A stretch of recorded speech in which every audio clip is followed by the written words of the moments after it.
Buenas tardes. Buenas tardes. Bueno, hoy UNI3 está de fiesta, debo decir. Muchas gracias. Les voy a presentar a Aníbal Gonda un poquito lo que pude recabar de la computadora. Es que es consultor en informática, egresado de la Facultad de Ingeniería de la ORT del Uruguay y ha participado en áreas de investigación y desarrollo en sistemas informáticos y realizó consultorías en varios países de América Latina como Ecuador, Estados Unidos, México, Panamá, Paraguay, Uruguay, etc. Sí. Está bien. Está bien. Bueno, desde 1984, esto lo saqué de otro lado, GeneXus, porque él, como decía el programa, es especialista en tecnología GeneXus y dice evangelizador tecnológico. Exacto. Nosotros sabemos lo que es evangelizar, ¿no es cierto? Y acá no se trata del evangelio, se trata de conocimientos informáticos. Exacto. Pero ¿de dónde viene evangelio? De las buenas nuevas. Entonces hablo de buenas nuevas a nivel tecnológico. ¿Entendieron? Sí. El evangelio viene de las buenas nuevas. Entonces, Aníbal habla de las buenas nuevas a nivel tecnológico. Exacto. Bueno, especialista en tecnología GeneXus, evangelizador tecnológico con experiencia en liderazgo de equipos técnicos y no técnicos. Conferencista, columnista, invitado en eventos de tecnología, en empresas y en universidades. Por eso hoy está aquí.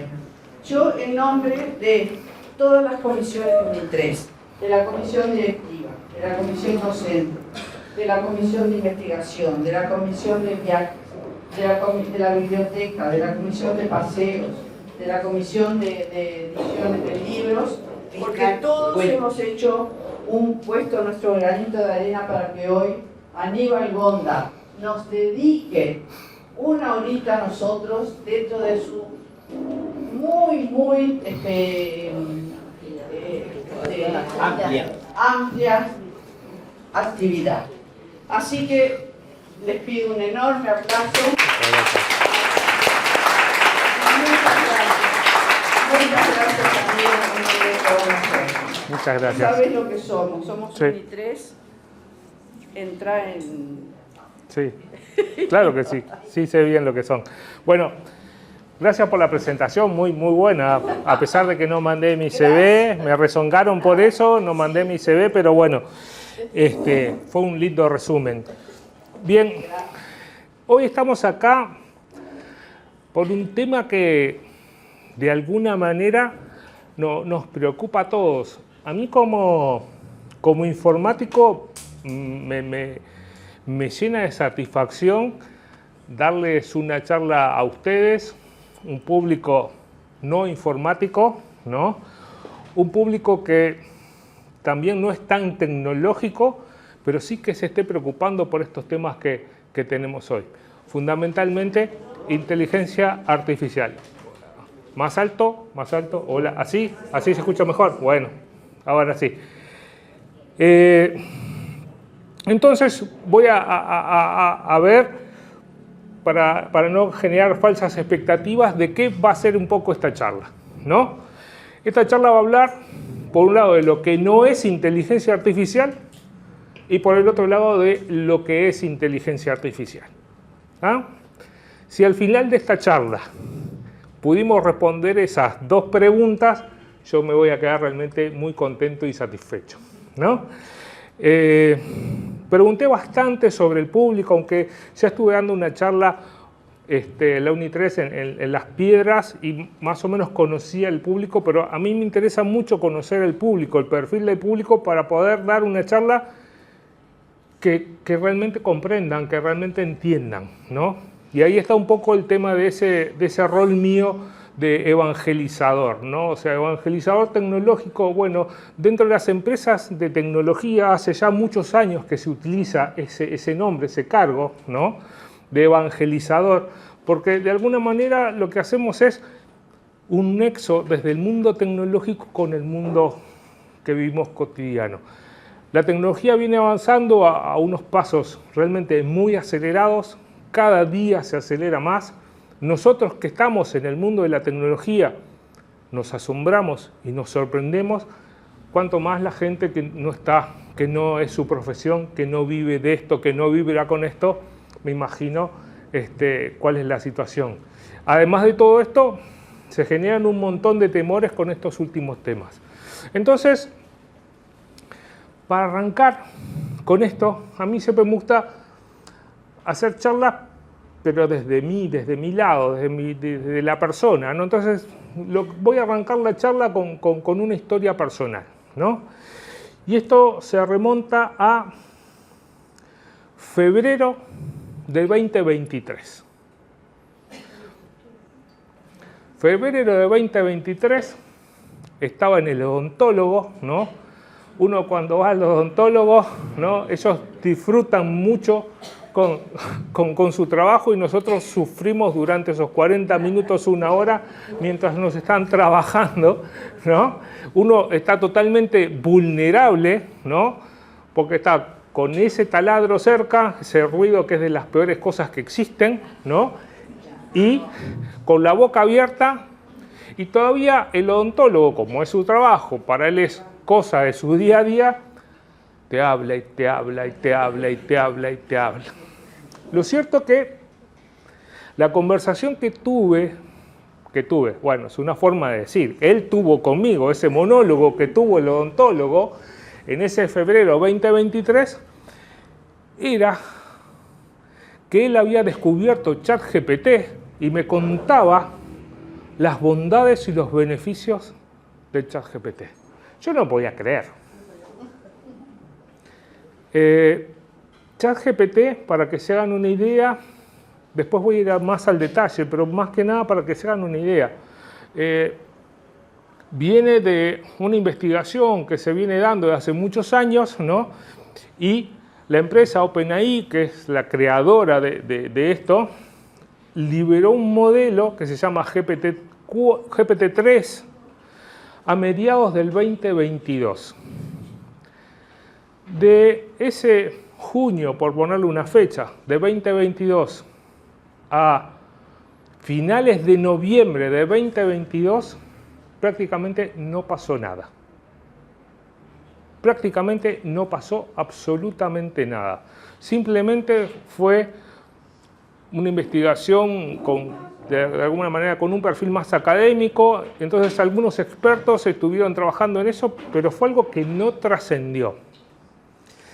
Lo interesante es que en esa empresa, uno de los líderes de la empresa es una mujer, ¿no?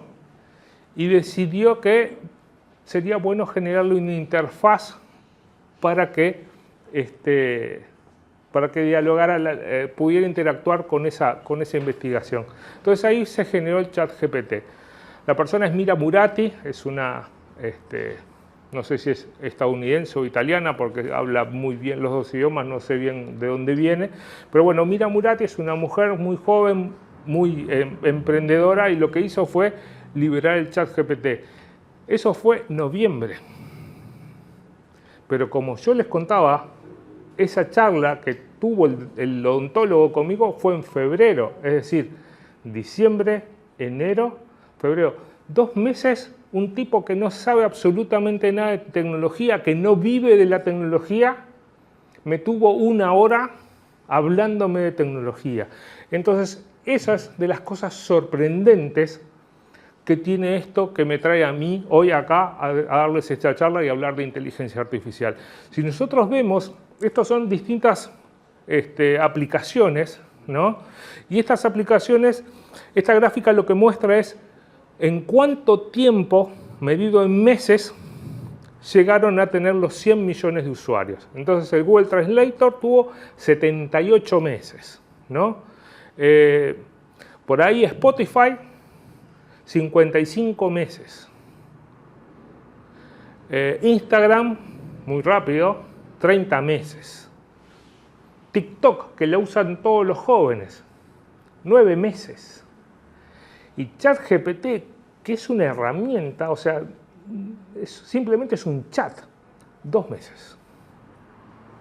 En 2 meses logró alcanzar los 100 millones de usuarios. Entonces eso habla de la importancia que tiene el tema de la inteligencia artificial hoy y la gran cantidad de mitos que hay generados alrededor de esto. Entonces, por eso es que hoy estoy acá para charlar un rato con ustedes, ¿no? Entonces, ¿qué es lo que pasa? Uno de los primeros temores. ¿Hemos sido superados por la inteligencia artificial? Y si miramos los números, parecería que sí. No, o sea, si nosotros le preguntamos al ChatGPT 4, ¿no? Sobre psicología, las personas van a responder un 87% de las preguntas, mientras que el ChatGPT el 100%. Si le preguntamos sobre biología, un 50 contra un 99,5, ¿no? Sobre creatividad, también un 99 contra un 50%, ¿no? Temas académicos, un 94 contra un 50%. Temas más interesantes como teoría del sommelier, ¿no? Ahí un 77,1 contra un 50%. Es decir, de alguna manera las máquinas están respondiendo mejor que los humanos. Entonces eso genera un gran temor. Las máquinas nos van a sustituir. Pero bueno, quedémonos con eso en la cabeza y vayamos por partes, ¿no? Uno de los temas que hay detrás de todo esto es, sin duda, inteligencia artificial. Y esa es la gran palabra, ¿no? Todo el mundo habla de la inteligencia artificial, la inteligencia artificial. Entonces, ¿qué no es inteligencia artificial? No son los robots. No van a ver los robots para, de alguna manera, ¿alguien me está salvando? Bueno, hago lo que puedo, ahí. Son los robots que de alguna manera nos van a sustituir a los humanos. No, eso no es así. Es difícil, estamos muy lejos de que la inteligencia artificial supere a la inteligencia humana. Si bien se llama inteligencia artificial, poco tiene que ver con lo que es la inteligencia humana. Poco tiene que ver con la forma que nosotros pensamos, con la forma que nosotros creemos los pensamientos, con la forma que trabajamos. Entonces, tenemos que sacarnos y desterrar de plano que la inteligencia artificial son los robots y los robots nos van a sustituir. Punto. Eso no es inteligencia artificial. Ahora, vayamos repasando sobre temas de inteligencia artificial, porque la inteligencia artificial no es algo de ChatGPT, no es algo de junio del 2022, no es algo de noviembre 2022 cuando Mira Murati lanzó el ChatGPT. La inteligencia artificial es algo que se viene investigando desde hace muchísimos años, por allá, por la década del 50. Seguramente algunos de ustedes que tienen memoria recordarán un poco esta imagen. Esa imagen, ¿saben quién es? Es Garry Kasparov, un gran ajedrecista ruso que, en realidad, si ampliamos la imagen, lo que pasó es que este ajedrecista se enfrentó contra Deep Blue. Deep Blue era una supercomputadora de IBM, ¿no? Y perdió. Entonces ahí como que dijimos, bueno, esto es el acabose. Bueno, yo no recuerdo bien cuándo fue, si fue por los 80 o cosas así, pero estamos hablando de mucho tiempo desde aquella vez y a hoy y no pasó nada. Pero bueno, eso sí era inteligencia artificial, ¿no? IBM con esa supercomputadora lo que hizo, generó los algoritmos de inteligencia artificial que le permitieron a ese señor que está ahí de traje con corbata roja, le permitieron, una vez que Kasparov hacía una jugada, ponerle la jugada a la computadora y que la computadora respondiera cuáles eran las alternativas para poder jugar de igual a igual. ¿Está? Pero bueno, vayamos a otras cosas un poco más modernas y más terrenales, de algunos ejemplos que ustedes tal vez ven que son cotidianos y que tal vez no se están dando cuenta que es inteligencia artificial. Por ejemplo, una de las cosas que me gusta a mí es la fotografía, ¿no? Uno de mis hobbies es hacer fotos. Por acá recién me recordaban que le había sacado fotos con sus nietos, la mamá de un gran amigo, ¿no? Entonces, si yo entro a Amazon, que es el sitio donde suelo comprar cosas, ¿no? Y busco algo, automáticamente, por acá, por los costados, me empieza a aparecer cosas similares. Es decir, en función de algo que a mí me gusta, hay un algoritmo que lo que hace es, me dice, si te gustó esto, tal vez te guste esto otro. Y luego me sigue mostrando cosas que me puedan ser de interés, ¿no? ¿Y eso qué es? No es que hay una persona que está dedicada a ver qué es lo que hace Aníbal Gonda para que una vez que Aníbal Gonda hace algo, yo le tiro cosas que creo que le puedan interesar. No, simplemente hay un programa, un algoritmo que lo que hace es analiza cuáles son las cosas que yo estoy viendo. También analizó muchas otras personas que vieron cosas similares y entonces en función de toda esa información que tiene acumulada, me la muestra porque dice, mira, a vos y a todos estos como vos, le gustó todo esto, así que seguramente esto también te va a gustar, ¿no? Otro más interesante, esto me pasa a mí en forma cotidiana, es el tema de los correos electrónicos, ¿no? Si bien uno no debe responder correos mientras maneja o cosas por el estilo, igualmente Google en Gmail, una de las cosas que tiene es, en función del contenido de un correo, me da una respuesta rápida. ¿Y cuál es esa respuesta rápida? Los botones que están acá abajo, ¿no? Estos botones que estoy mostrando acá abajo tienen que ver con el contexto del correo y con el tipo de respuestas que yo suelo dar. Eso es de un viaje que hice, esto creo que es prepandemia, ese correo. Pero bueno, yo había ido a la ciudad de Puebla, ¿no? Y me mandaban los pasajes. Entonces ahí me daban las opciones rápidas para responder gracias, muchas gracias, o recibido si no estoy de muy buen humor, ¿no? Si seguimos con este ejemplo, acá me hablan de la conferencia justo que iba a dar ahí, ¿no? Y me hacen algunas promos que iba a hacer para la conferencia. Y también me dan pero bueno, entonces me da de nuevo respuestas. Ahora, ¿qué pasa en esto? Este es un correo ya un poco más complicado, es un usuario que me hace una consulta, que me pide temas de soporte, y ahí Google no tiene la capacidad como para poder responder. Entonces ahí ni siquiera se molesta en generarme una respuesta. Ahí me dice, Aníbal, encárgate vos, es un tema tuyo, responde como mejor puedas. ¿Y eso que hubo? Inteligencia artificial. Inteligencia artificial que lo que hacía es, veía cuál es el comportamiento, cómo es que yo suelo responder y automáticamente me empezaba a generar respuestas rápidas para poder trabajar. Otra cosa que es inteligencia artificial, ese vehículo que vemos ahí es un Tesla. Aquí en Uruguay hay unos cuantos Teslas. Una de las características que tiene el Tesla es una que es un vehículo eléctrico y la otra que es un vehículo autónomo, ¿no? Entonces, una de las cosas que tiene es que este vehículo se maneja solo. Aprendió a manejar solo, ¿no? Y tiene un montón de asistentes y tiene un montón de cosas y ese auto anda solo. Yo me subo, ¿no? Y le digo, bueno, de acá quiero ir a Punta del Este, y él automáticamente toma la ruta y sigue. Para en todas las esquinas, para los semáforos, si va a doblar, prende el señalero, hace todas esas cosas. ¿Cómo está hecho eso? Con inteligencia artificial. Muchísimos años de entrenar modelos que seguramente muchos de ustedes, sin querer y sin saber, han estado colaborando para que este u otros modelos fueran entrenados.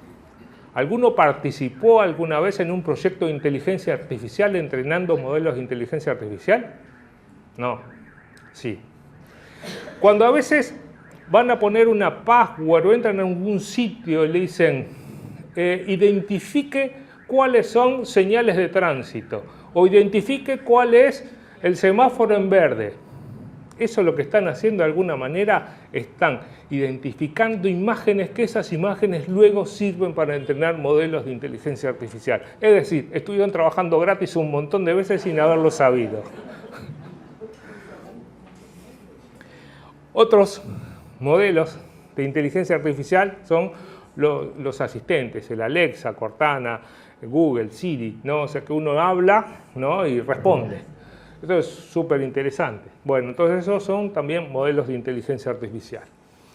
Entonces, hablé de inteligencia artificial, les dije lo que no era la inteligencia artificial, ahora les hablé de inteligencia artificial, qué son las cosas que se hacen con inteligencia artificial, pero ¿qué es la inteligencia artificial?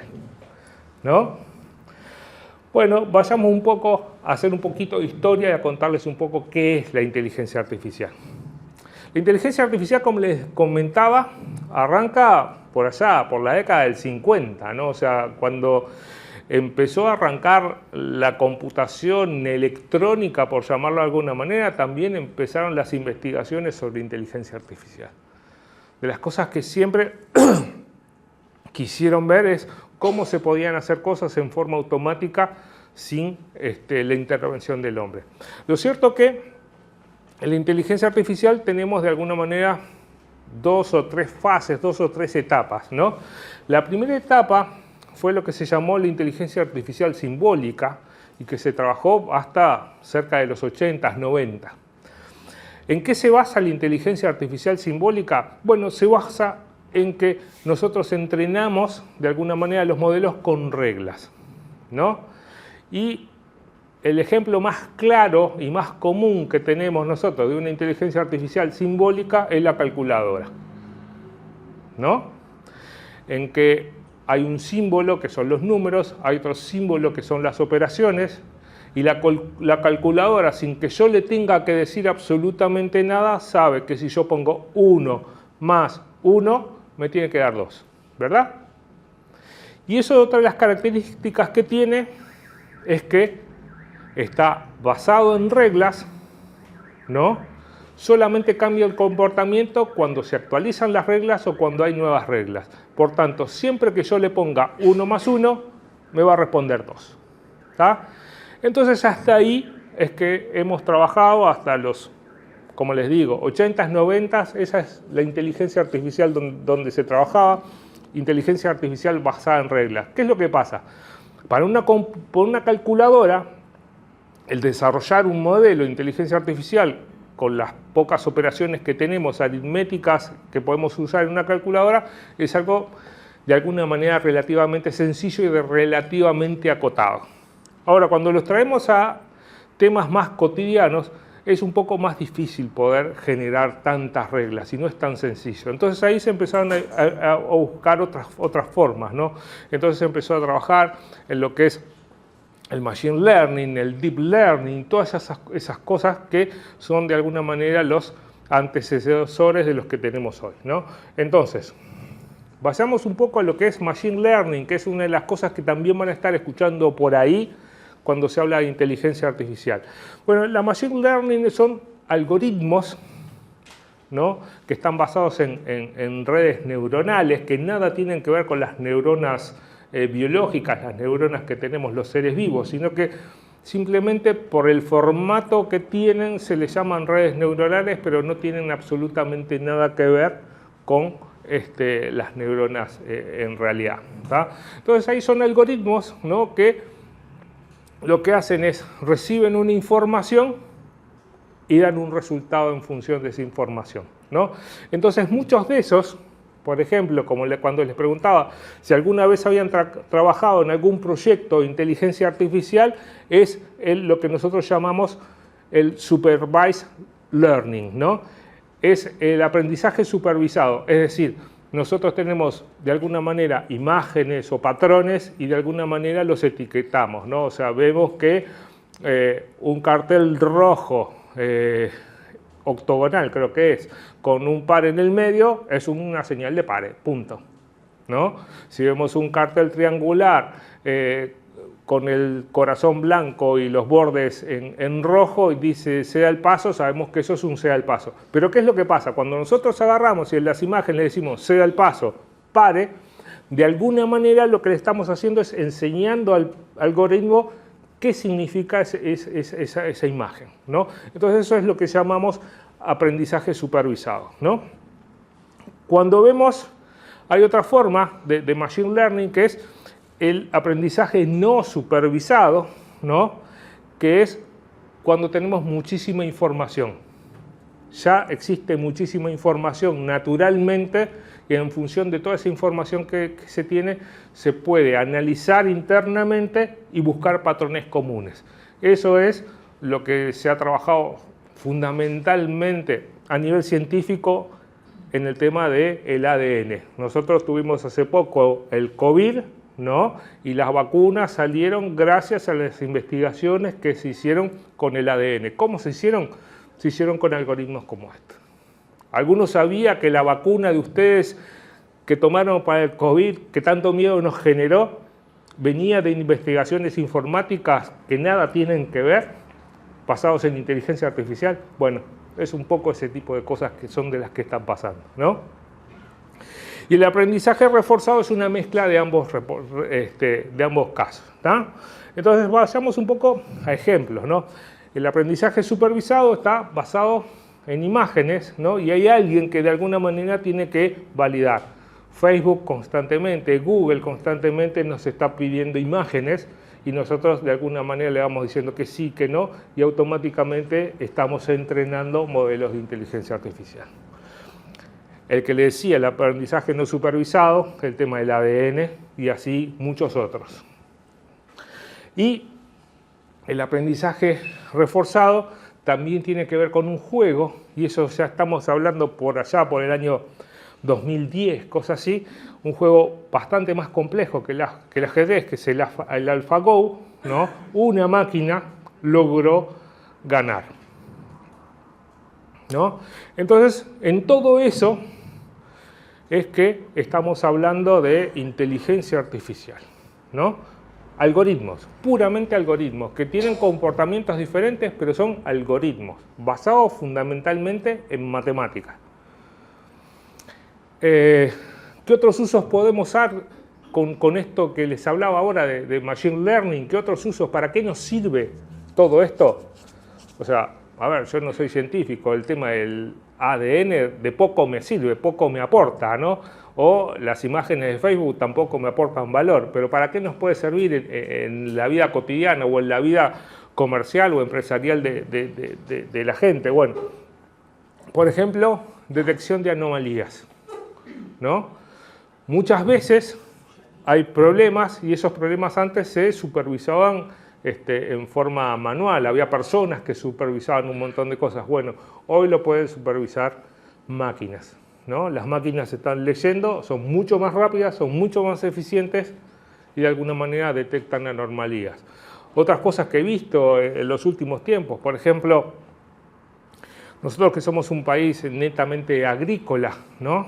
Tenemos plantaciones de distintas cosas. Pensemos en plantaciones de fruta. La fruta tiene un valor en función de sus características, de su tamaño. Bueno, he visto máquinas que hay una cinta transportadora donde está toda la fruta y con un lector como ese que están viendo ahí, lo que hace es va seleccionando los distintos tipos de fruta y las va poniendo en distintos cajones. Eso antes se hacía manualmente.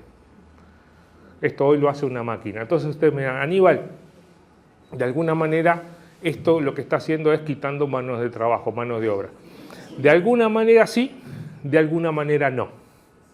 ¿A qué voy? De alguna manera lo que está quitando es una mano de obra muy barata, pero que lleva mucho esfuerzo y que a la larga esa gente termina con problemas importantes, ¿no?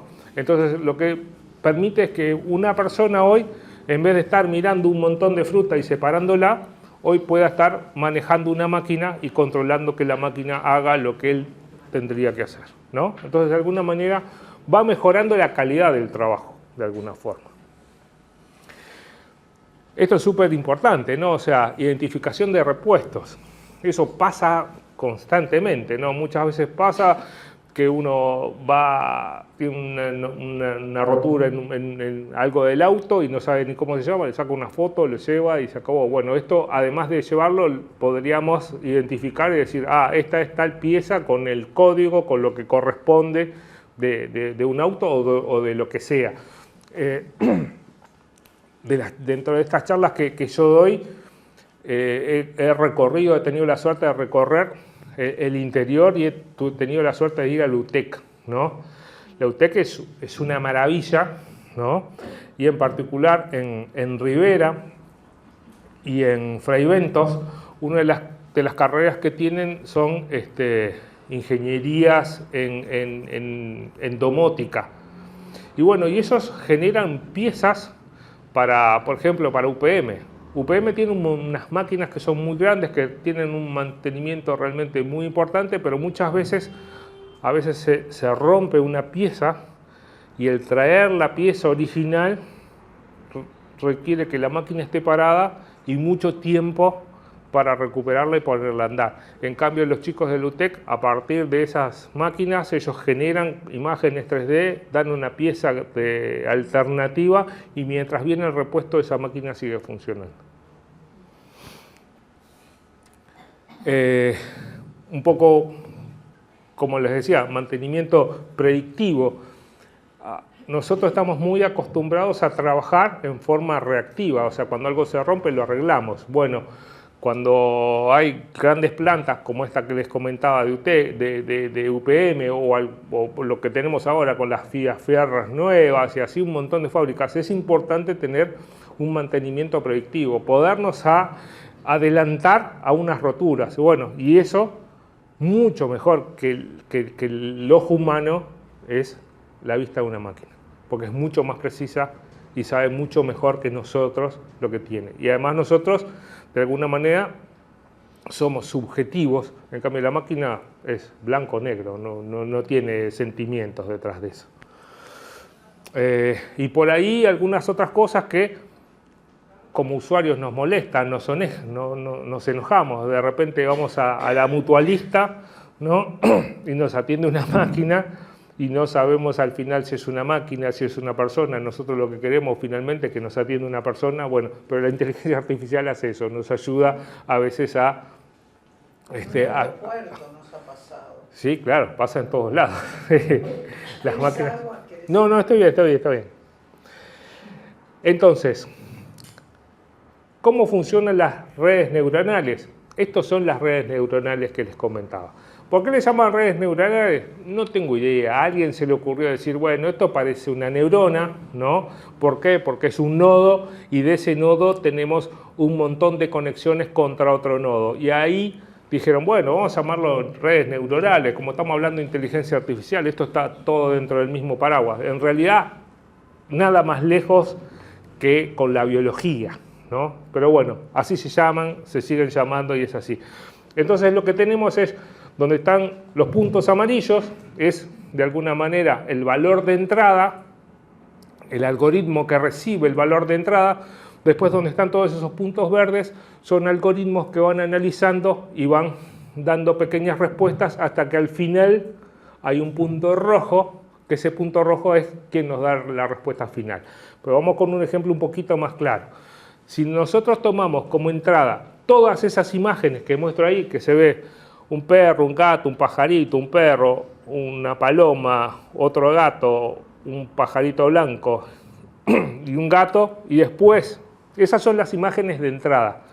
Y después lo que le mando es solamente la paloma. Primero lo entrené con todas las imágenes y después le mando la paloma. El algoritmo va a tomar todas esas imágenes y después me va a responder. Es un 80% paloma, ¿no? Tiene un 10% de gato y un 10% de perro. ¿Por qué eso? Porque, como les decía, la inteligencia artificial está basada en matemática, en dos áreas fundamentales. Una es estadística y la otra es probabilidad. Entonces estas son no son, de alguna manera, algoritmos que saben lo que van a decir, sino calculan lo que van a decir. Y por eso, por ahí deben de haber escuchado en algún momento que el ChatGPT delira, que no dice las cosas ciertas a veces. Bueno, porque en sus cálculos puede fallar y nos da un valor totalmente equivocado. Y eso es lo que se llama el delirio. También, bien cosa de ingeniero, ponerle nombre a las cosas que no tienen nada que ver, ¿no? O sea, todos estos algoritmos son bastante aburridos y bastante predecibles, por llamarlo de alguna manera. Entonces, una de las cosas que se empezó a hacer es que logramos identificar imágenes. Entonces ahora lo que queremos es que los algoritmos de alguna manera generen texto y texto sea creativo. El texto que generaba era realmente muy aburrido y era claramente un texto generado por una máquina. Entonces a alguien se le ocurrió poner un parámetro más y ese parámetro lo llamó temperatura. Entonces, a menor temperatura, el algoritmo es muy aburrido y nos dice las cosas linealmente tal cual las aprendió. Cuando nosotros le vamos subiendo la temperatura, de alguna manera el algoritmo le damos libertad y empieza a generar en función de lo que él conoce. Entonces, cuando la temperatura es muy alta, en función de los datos que él tiene cargados, o sea, por ejemplo acá que cargó todas esas imágenes, ¿no? En función de esos datos, si yo le pongo una temperatura muy baja, solo me va a responder pájaro. Si le pongo una temperatura media, me está respondiendo lo que me responde ahora, que es un 80% pájaro, un 10% gato y un 10% perro. Si yo le pongo una temperatura muy alta, y capaz que me dice, es un murciélago, ¿por qué? Porque tiene algo de perro, tiene algo de gato. Entonces es ahí que empieza a lo que nosotros llamamos delirar. Siempre seguimos poniendo cosas de nuestro día a día cotidiano en cosas que no tienen nada que ver con la realidad. Sí, por ahí tengo una mano levantada. ¿Qué se entiende en este lenguaje por temperatura? ¿Qué se entiende en el lenguaje? Es que de alguna manera el algoritmo tiene mayor libertad de expresión. Esa es la verdad. ¿Eso significa temperatura? Sí, cuando le damos mayor temperatura, el algoritmo de alguna manera tiene mayor libertad de expresión. Gracias. Y como cuando uno tiene fiebre, ¿qué es lo que nos pasa? Deliramos. Cuando le ponemos temperatura muy alta y el algoritmo dice cosas que no son correctas, le decimos que delira. Pero no tiene nada que ver con lo que nosotros vivimos, ¿no? Pero simplemente se nos ocurren estas cosas a los informáticos, ¿no? ¿Qué es lo que ha cambiado en los últimos años? Bueno, esto es bien interesante, porque los va a sorprender a más de uno. Seguro que alguno de ustedes tiene un nieto que juega a la Play, a la computadora, y ustedes van a la casa a los cumpleaños y el nene está con la computadora y ustedes se quejan de que vive conectado con la maldita computadora, con la Play, no habla con nadie. Bueno, hay que darle las gracias a esos chicos. ¿Por qué? Porque en algún momento a alguien se dio cuenta que para poder utilizar la computadora con los gráficos tan lindos que tienen y que puedan jugar conectados con gente de otros países, esa computadora necesitaban darle potencia. Y esa potencia se la dieron ¿dónde? En lo que se llama tarjetas de gráficos, ¿no? Aquellos que tienen nietos que juegan con computadoras, andan con unas computadoras enormes que hacen unos ruidos terribles. Bueno, ¿por qué? Porque tienen adentro estas tarjetas de gráficos, ¿no? ¿Qué es lo que pasó por allá, por el año 2010? Una gente que estaba investigando, ¿no? Para hacer unos procesos más profundos de deep learning, de machine learning, ¿no? Se dieron cuenta que el procesador de la computadora no alcanzaba. Pero se dieron cuenta que la computadora tenía unos procesadores que no los estaban utilizando. Entonces pasaron una gran cantidad del proceso de este análisis del algoritmo en los procesadores naturales de la computadora y otra parte se la pasaron a la tarjeta de gráficos.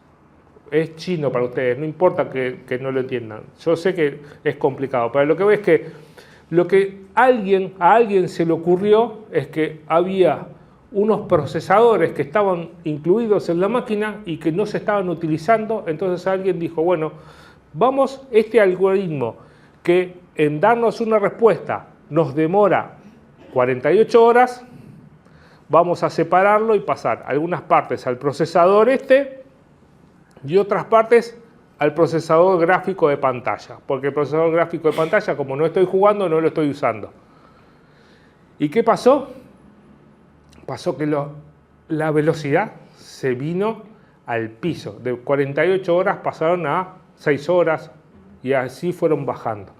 Entonces, los procesadores gráficos pasaron a ser una herramienta fundamental de esta revolución que estamos viviendo hoy.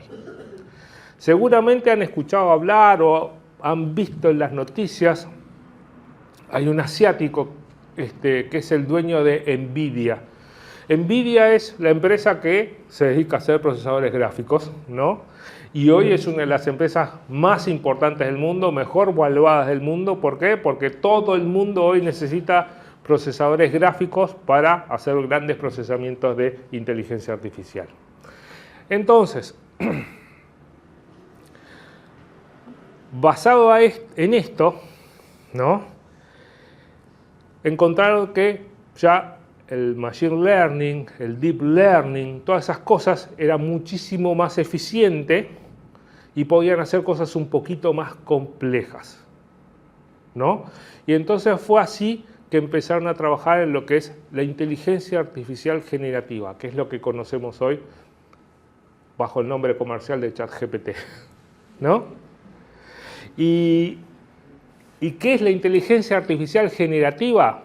Bueno, si todos sabemos qué es ChatGPT, mejor se lo pregunto a ChatGPT que ChatGPT me lo explique. Entonces le pregunté a ChatGPT, ¿qué es la inteligencia artificial generativa? Dame una definición para un público que no tiene conocimientos informáticos. Entonces me dice, la inteligencia artificial generativa es la tecnología que puede crear contenido nuevo, como texto, imágenes o música, a partir de ejemplos que ha aprendido de manera similar como los humanos crean cosas nuevas basándose en experiencias. ¿Qué fue lo que pasó con todo esto? Esta empresa, la empresa de ChatGPT, OpenAI, viene trabajando desde hace muchísimos años, ¿no? Y lo que viene es, en base a estos algoritmos que yo les comentaba, de Machine Learning, de Deep Learning, todo, viene entrenando modelos. Entonces fue así que entrenó una supercomputadora, ¿no?, con un montón de información que hay en Internet. Por ahí, como les comentaba al inicio, Mira Murati fue la que creó esta aplicación, que lo que hace es simplemente dialogar con esta aplicación, ¿no? Y a partir de todo ese conocimiento, basados ahora en lo que es inteligencia artificial generativa, yo le escribo algo y automáticamente me responde cosas de alguna manera muy convincentes, ¿no? Y que de alguna manera me acelera mucho el acceso a un montón de cosas. Por ejemplo, esto lo podía haber googleado, ¿no? Y me habían aparecido un montón de sitios y yo hubiera tenido que leer a distintos sitios y armarme la definición. En cambio acá le pedí la definición y automáticamente me la generó, ¿no? O, por ejemplo, puedo hacer cosas como esta, ¿no? Digo, creo una imagen fotográfica de un grupo de personas que son ustedes, ¿no?, asistiendo a una conferencia de inteligencia artificial que soy yo. Y bueno, y me generó esta imagen. Entonces, estas son las cosas que hoy hacen los algoritmos de inteligencia artificial. ¿Qué más pueden hacer? Bueno, esto es una muy buena herramienta para alguien que tiene conocimiento y que lo usa de alguna manera como un copiloto. Esto ayuda muchísimo y acelera muchísimo las cosas. Por ahí, una de las cosas que yo hago al escribir esto se llama prompt, ¿no? Y por ahí hay una tendencia que se llama prompt engineering, o sea, el que mejor escribe ese prompt, de alguna manera es el que obtiene el mejor resultado, ¿no? He visto hasta incluso búsquedas laborales como prompt engineering, algo que no existía hace 2 días, hoy hay especialistas en esto, ¿no? O sea, entonces son de las cosas que empieza a traernos la inteligencia artificial, se empiezan de alguna manera a acabar algunas ocupaciones y empiezan a generarse nuevas y va a haber muchísimas más que no tengo idea cuáles serán, ¿no?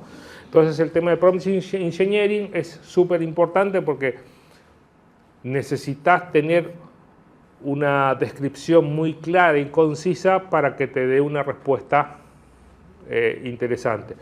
Por ejemplo, a mí me ayuda muchísimo a estudiar, ¿no? Yo estudio muchas veces con esta herramienta, pero ¿qué es lo que pasa? Le hago preguntas de algunas cosas que sé, pero que me ayude a redondear el concepto, ¿no?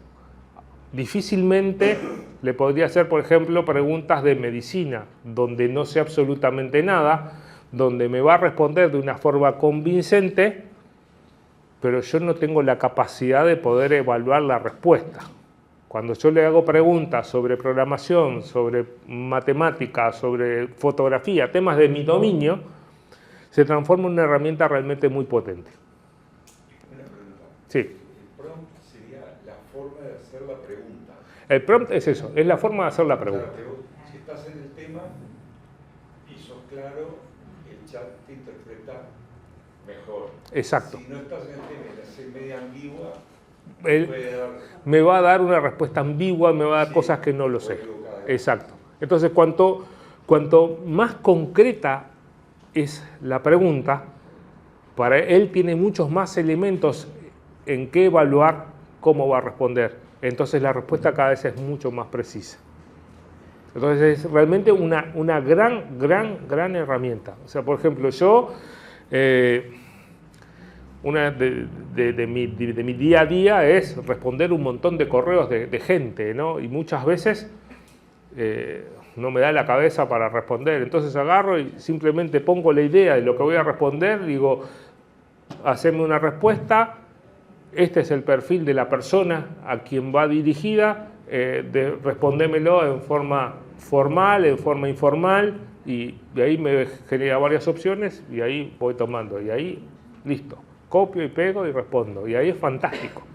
Entonces facilita muchísimo, pero muchísimo el trabajo hoy. Entonces, ¿qué es lo que podemos...? Bueno, esto es un poco la evolución, ¿no?, de lo que fue las redes neuronales, el deep learning dentro de las redes neuronales, un poco qué es lo que se puede hacer con cada una de ellas, ¿no? Y lo que hoy estamos viviendo con estos modelos de inteligencia artificial generativa son lo que nosotros llamamos modelos fundacionales, que son modelos muy complejos, basados en muchísimo, pero muchísimo conocimiento, ¿no?, que cuesta muchísimo dinero entrenar. No cualquiera puede tener un modelo fundacional, sino que hoy va a haber algunas empresas que tienen esos modelos y después hay un montón de gente que los utilizamos, porque entrenarlo cuesta miles de cientos de millones de dólares. Estamos hablando de cifras monstruosas. Entonces, ¿qué tiene de especial el ChatGPT? Bueno, esto básicamente podría ser alguno de los modelos que existen hoy, que se están trabajando, que son conocidos, y el tamaño implica un poco a la cantidad de información que tienen estos modelos. El ChatGPT sin duda es uno de los más populares y es uno de los más nuevos, pero existen un montón de modelos, ¿no? O sea, PAL2, Inflection, Falcon, Stable Learning Machine, Llama, Chinchilla y así, debe haber muchísimos más. Y seguramente mañana haya más, pero tal vez estos son modelos, por ejemplo, el Stable es un modelo que está orientado fundamentalmente a la generación de imágenes. El ChatGPT es un modelo más genérico, ¿no? Seguramente mañana tal vez haya un modelo que no es tan grande como estos que nosotros estamos viendo, pero es un modelo especializado en algo particular. Tal vez haya un modelo que se entrena únicamente en biología molecular, y lo único que sabe es responder de eso. Entonces, estamos en ese momento, ¿no? Donde hoy muchas empresas están generando sus propios modelos, y en función de esos modelos vamos a tener aplicaciones que vamos a poder utilizar. ¿Qué tipo de aplicaciones, qué usos le podemos dar? Bueno, es un poco lo que decía. Pensemos que en el medio está ese modelo de inteligencia artificial, y hoy, por ejemplo, con ChatGPT lo que podemos es hacer generación de texto, resumir texto. Eso es fantástico. A mí me llegan un montón de informaciones, muchas veces un montón de papers que son muy complejos y que a veces se me hace pesado leerlos o no tengo tiempo de leerlos. Entonces muchas veces lo que hago es simplemente lo copio, lo pego y le digo que me dé un resumen, me lo resume y después veo si vale la pena leerlo. Y no me pasa más eso de estar leyendo un montón de cosas técnicas que a la larga después no me aportan ningún valor, ¿no? Análisis sentimental. Ahora que estamos en plena campaña, ¿no? Una de las cosas que se hace muchas veces a nivel de analistas políticos es el análisis de sentimiento hacia un candidato o tal candidato. Y me dicen, ¿ustedes de qué están hablando? A mí nunca me hicieron una encuesta y me preguntaron si quería a fulano o a mengano. A mí lo que me han preguntado es si voy a votar a tal o cual, pero ahora, ¿qué sentimiento tengo yo hacia un candidato? Jamás me lo preguntaron, es verdad, ¿no? Bueno, ¿qué es lo que pasa? Todos estamos en las redes, ¿no? Entonces estos algoritmos lo que tienen es capacidad de tomar un candidato, leer las redes y ver cuáles son los comentarios que tienen, positivos, negativos y neutros. Y entonces ahí hay una imagen sentimental sobre un candidato. Esto hoy se lo traigo porque estamos en plena campaña y va a ser, pero esto funciona para cualquier cosa, esto funciona para una marca va a liberar un producto. Antes lo que hacían eran los focus group y hacían unos análisis muy complejos, hoy simplemente liberan un producto y automáticamente con un algoritmo pueden saber qué es lo que piensa la gente del producto. Extraer información, bueno, eso es parte de lo que hace los algoritmos, ¿no? O sea, tienen la capacidad de sacar información de distintas fuentes y nosotros luego la podemos analizar. Hay una cosa que se llama chatear con documentos, ¿no? Por ejemplo, entonces yo al ChatGPT hoy le puedo subir un PDF y empiezo a hablar con ese documento. Ese PDF tal vez, no sé, podría ser 100 años de soledad y le puedo empezar a hacer preguntas sobre 100 años de soledad. O le podría hacer cualquier otra pregunta, un documento técnico o lo que fuera. Y yo puedo empezar a dialogar con información, ¿no? Clasificar. Tiene la capacidad esa de poder ver distintas cosas y decirme de qué se trata cada una de ellas, ¿no? Traducción. Esto es fantástico. O sea, si bien el Google Translator funciona hace mucho tiempo, hoy tiene una potencia mucho mayor y una expresividad mayor. Entonces hoy, en vez de obtener traducciones que son claramente generadas por una máquina, pasamos a tener traducciones que no sabemos cómo son generadas. ¿Por qué? Porque el algoritmo de alguna manera toma cuál es el lenguaje origen y del lenguaje final él tiene la capacidad de poder utilizar de alguna manera un lenguaje cotidiano y en función del tipo de traducción que nosotros le pedimos, él va a hacer una traducción en un lenguaje muy callejero o muy formal o muy académico. Nosotros podemos pedir qué clase de traducción vaya a hacer y eso es realmente muy potente, ¿no? A nivel técnico, a nivel profesional, ¿para qué lo usamos? Bueno, lo usamos para preguntas y respuestas, ¿no? Lo usamos como para programar. Por ahí, este asiático, hace unos meses en una conferencia dijo, ya no va a tener sentido que las universidades dicten programación porque la gente no va a programar más. Bueno, seguramente no vaya a programar más como se programa tradicionalmente, seguramente lo que voy a tener es un asistente que me ayude a programar, en el cual yo le digo, quiero que me hagas un programa que cumpla tal o cual cometido y automáticamente me devuelve el código y con eso ejecutamos, ¿no? Entonces ese tipo de cosas a nivel profesional es muy positivo. Detectar plagios, eso es a nivel académico, hay un montón de herramientas, ¿no? Para detectar plagios, hoy esto lo puedo hacer de una forma muy sencilla, muy fácil, ¿no? Y esta es una cosa que a mí me rechina, seguramente a ustedes les va a rechinar un poco más. Crear datos sintéticos. ¿A qué hablamos de datos sintéticos? Bueno, cuando nosotros agarramos y empezamos a hacer sistemas y hacemos pruebas y todo eso, necesitamos información para validar. Bueno, esa información la cargamos manualmente. Ahora, cuando en vez de cargarla manualmente, la genera automáticamente una computadora, se llaman datos sintéticos, ¿no? Datos generados automáticamente. Y a nivel de datos sintéticos, podemos hablar de datos o podemos hablar de cosas que son almacenados como datos, pero para ustedes son otras cosas, como puede ser imágenes, como puede ser audios, como puede ser videos. Y entonces es así que seguramente ustedes, mediados del año pasado, vieron al Papa con una campera inflada blanca. Bueno, eso es un dato sintético, eso es un dato que se generó automáticamente con computadora. O vieron algo que pasó en estos días, ¿no? Que parece que procesan a Trump. Bueno, pero el año pasado lo vieron que se lo llevaban preso y eso. Bueno, eso es una foto que nunca pasó, pero se generó automáticamente con computadora.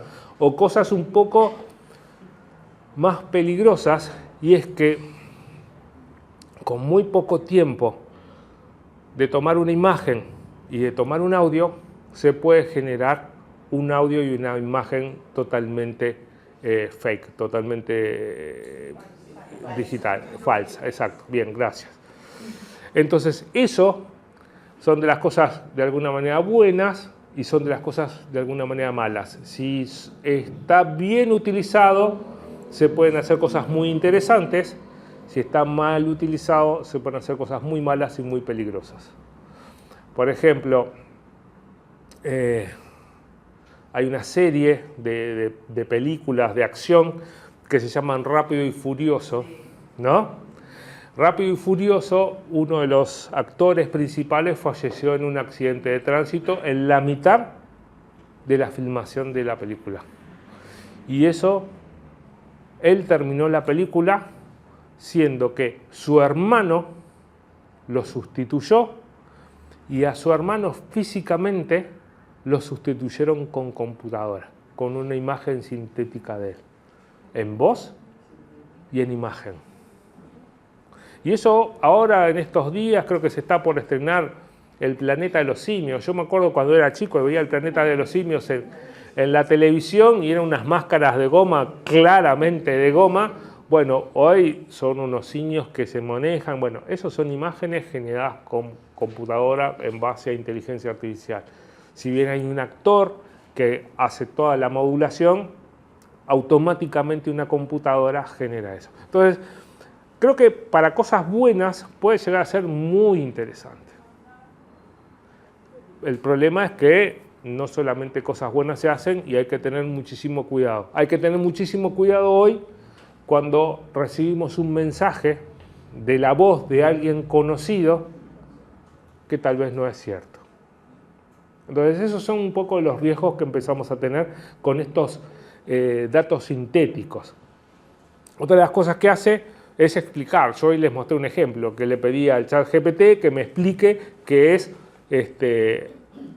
la inteligencia artificial generativa, y él le explicó, pero tiene la capacidad de explicarlo a cualquier nivel.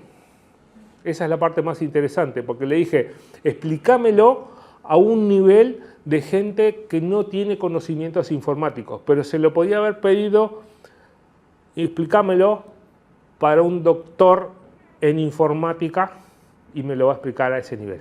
Entonces, tiene la capacidad de poder lograr lo que nosotros queremos en función de cómo se lo pedimos, ¿no?